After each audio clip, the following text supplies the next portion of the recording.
Non vegetarian कोई food नहीं होता, किसी का मांस होता है। नॉन वेजिटेरियन फूड होता ही नहीं, वो किसी का शरीर है।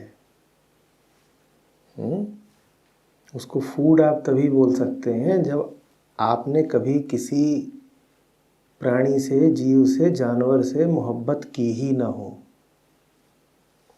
नहीं तो ये कह ही नहीं पाएंगे नॉन वेजिटेरियन फूड, फिर आप सीधे कहेंगे फ्लैश। एक तो ये शब्द बड़े धोखेबाजी का है, non vegetarian food. Non vegetarian क्यों बोल रहे हो? सीधे एनिमल फ्लैश क्यों नहीं बोलते? I am an animal flesh eater. क्योंकि ऐसे बोलोगे तो तुम्हारी बर्बरता, तुम्हारी क्रूरता, नृशंसता साफ दिख जाएगी। कोई पूछे क्या खाते हो, आई ईट एनिमल फ्लैश, साफ दिख जाएगा कि कितने बर्बर हो तुम। तो तुम बात को ज़रा सभ्य तरीके से बोलते हो, कहते हो नॉन वेजिटेरियन। तो फिर वेजिटेरियन फूड को नॉन फ्लैश फूड क्यों नहीं कहा जा सकता, अगर नॉन की ही भाषा में बात करनी है? अगर नॉन ही लगा के बात करनी है तो ऐसा क्यों नहीं करते कि मांस को कहो एनिमल फ्लैश, और जो शाकाहारी हैं उनको कहो कि ये नॉन फ्लैश ईटर्स हैं? ऐसे क्यों नहीं करते? पर ये शब्दों की धोखाधड़ी है। इससे कहीं ज़्यादा ईमानदार तरीके से हिंदी में, संस्कृत में कहते हैं निरामिष सामिष, वहाँ बात जाहिर हो जाती है। पर उसका उपयोग तुम करते नहीं। हिंदी भाषी भी निरामिष सामिष नहीं बोलेंगे, वो बोलेंगे नॉन वेजिटेरियन। आज ज़रा नॉनवेज खाने का मन था। अरे नॉनवेज क्या होता है? सीधे बोलो आज किसी की जान लेने का मन था, आज किसी की गर्दन पे छुरी चलाने का मन था। पर ये बात बोलोगे तो तुम्हें ही अच्छा नहीं लगेगा। तो कहते हो चलो जी थोड़ा नॉनवेज खा के आए। कत्ल को बड़ी आसानी से छिपा गए, क्या खूबी है।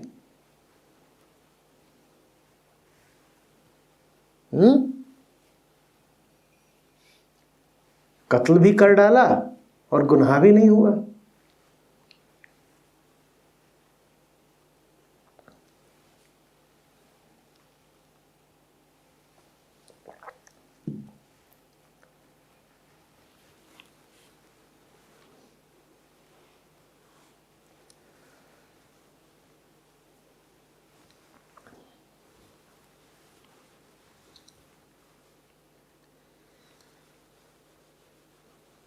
ये सिर्फ इसलिए है क्योंकि ज़िंदगी में प्रेम नहीं जानते।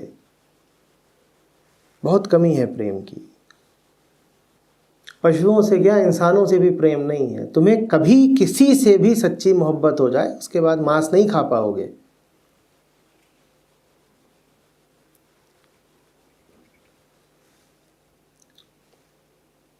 मोहब्बत छोड़ दो, तुम्हें मोह भी हो जाए तो भी मांस खाना मुश्किल हो जाएगा। यही कारण है कि दुनिया का कोई भी देश हो, वहाँ स्त्रियां मांस कम खाती हैं, पुरुष ज़्यादा खाते हैं।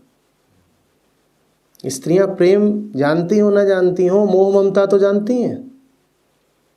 मोह ममता तक में इतनी ताकत होती है कि तुम्हें मांस नहीं खाने देती, तो सोचो प्रेम में कितनी ताकत होगी।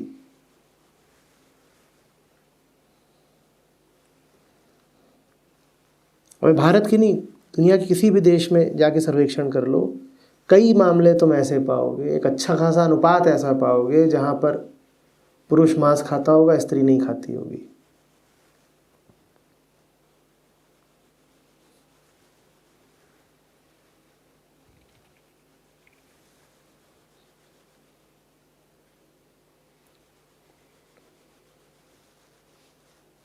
कभी किसी मुर्गे से या बकरे से दोस्ती करके देखो,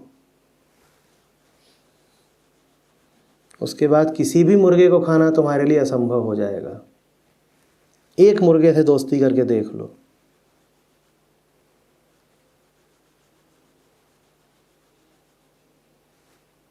उसके बाद मुर्गा हो, बकरी हो, हिरण हो, बतख हो, सब एक से लगेंगे, किसी का मांस नहीं खा पाओगे।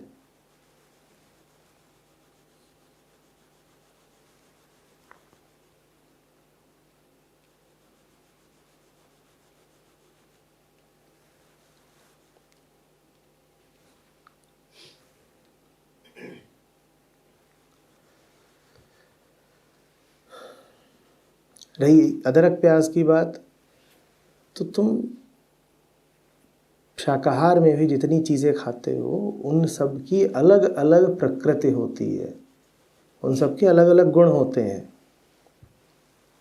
तो इसी तरह प्याज लहसुन के भी कुछ गुण होते हैं। वो गुण तुम्हारे लिए कभी लाभप्रद हो सकते हैं, कभी हानिकारक। तुम्हारी क्या स्थिति है इस पे निर्भर करता है कि तुम कौन सा फल या सब्जी या शाक या पत्ता खाओगे। इस बारे में तुमको अध्ययन कर लेना चाहिए, पढ़ लेना चाहिए कि अदरक शरीर के साथ क्या करती है, केला क्या करता है, आम क्या करता है और प्याज क्या करती है, और तदनुसार तुम्हें अपने लिए खाना चुन लेना चाहिए। ऋतुओं के अनुसार भी भोजन बदलता है। किसी ऋतु में कोई चीज़ लाभप्रद होती है, दूसरी ऋतु में वही चीज़ हानिप्रद हो जाती है। तो वो सब देखना पड़ता है।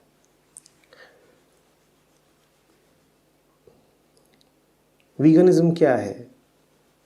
वो इस बात का स्वीकार है कि जीने के लिए दूसरे की खाल उतारना ज़रूरी नहीं है, कि दूसरे का शोषण किए बिना भी जिया जा सकता है और जिया जाना चाहिए। वीगनिज्म का मतलब इतना ही नहीं होता कि मांस नहीं खाऊंगा या दूध नहीं पीऊंगा। वीगनिज्म कोई नकारात्मक सिद्धांत नहीं है कि ये मत करो और ये मत करो और ये मत करो। वीगनिज्म डोंट्स की एक सूची नहीं है कि ये नहीं करना है। वीगनिज्म एक सकारात्मक बात है, एक पॉजिटिव एफर्मेशन है। किसका? मोहब्बत का। बात समझ में आ रही है? वीगनिज्म का सिर्फ निगेटिव अर्थ ही नहीं होता कि ये नहीं खाना है और ये नहीं पहनना है और ऐसा नहीं करना है। वीगनिज्म का मतलब है प्रेम।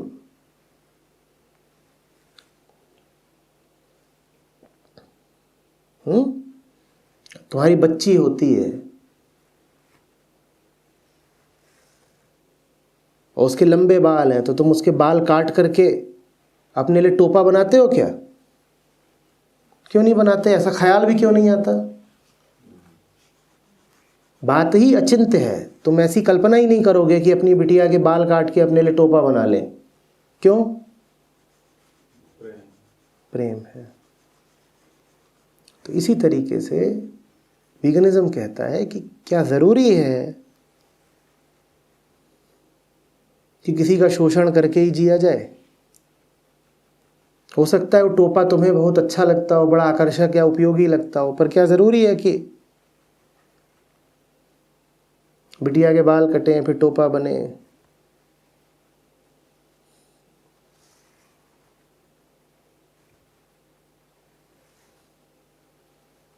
तो वीगनिज्म कोई कोरी बातचीत नहीं है, सिद्धांत भर नहीं है, हार्दिक प्रेम है। वो ऐसी मोहब्बत है जिसका दायरा बहुत व्यापक है, सब जीवों को अपने आगोश में ले लेता है, इतना व्यापक है।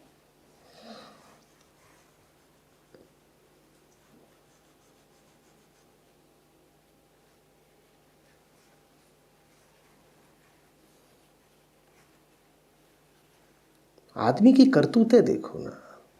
एक मादा के अंडे लिए जा रहा है। ये घिनौनी हरकत नहीं है? किसी स्त्री को तुम पाली इसलिए रहोगे इसके अंडे खाऊंगा, कितनी अशोभनीय बात है। इसमें प्रेम तो है ही नहीं।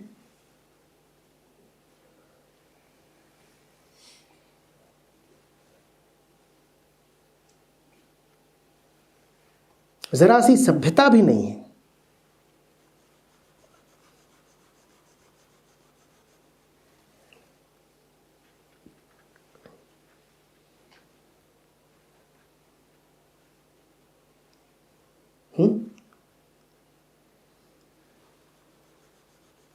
एक मादा के अंडे निकाल रहे हो, फिर गिन रहे हो, फिर तौल रहे हो, ये कर क्या रहे हो?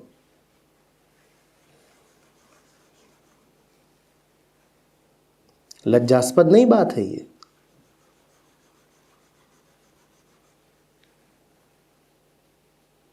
और फिर थोड़ी देर में उसके सब अंडे ले लू के उसके गले पर छुरी चला दोगे।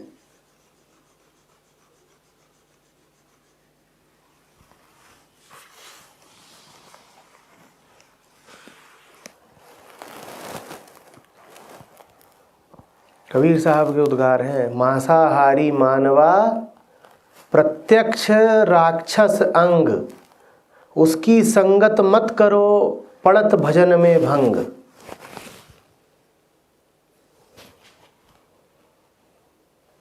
कि मांसाहारी की संगत भी कर ली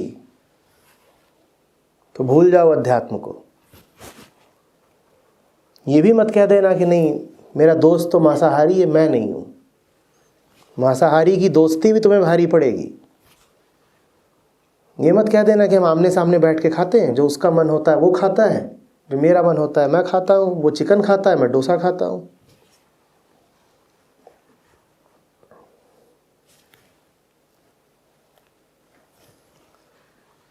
तुम्हारा ये लिबरल दृष्टिकोण तुम्हें कहीं का नहीं छोड़ेगा।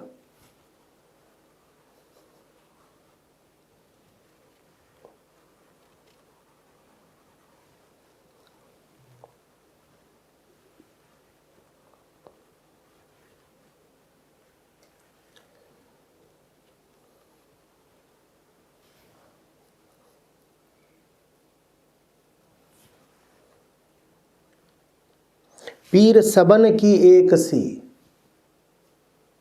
जो जाने सो पीर, दूजी पीर न जानसी, ते काफिर बेपीर।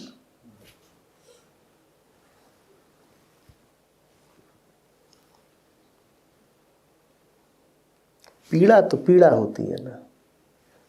कभी किसी पशु को दर्द में तड़पते देखा है? उसकी तड़प और तुम्हारी तड़प क्या अलग अलग है? पीर सबन की एक सी, पीड़ा तो सबकी एक सी है ना। और जो दूसरों की पीड़ा को पीड़ा नहीं मानता वही काफिर है।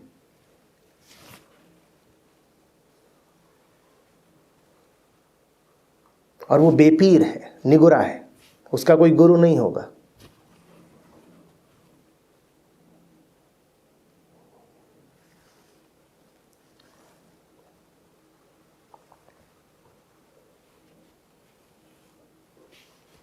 अपनी पीड़ा पर तो सभी रो लेते हैं। इंसान तुम तब हुए जब दूसरों की पीड़ा पर भी रो सको।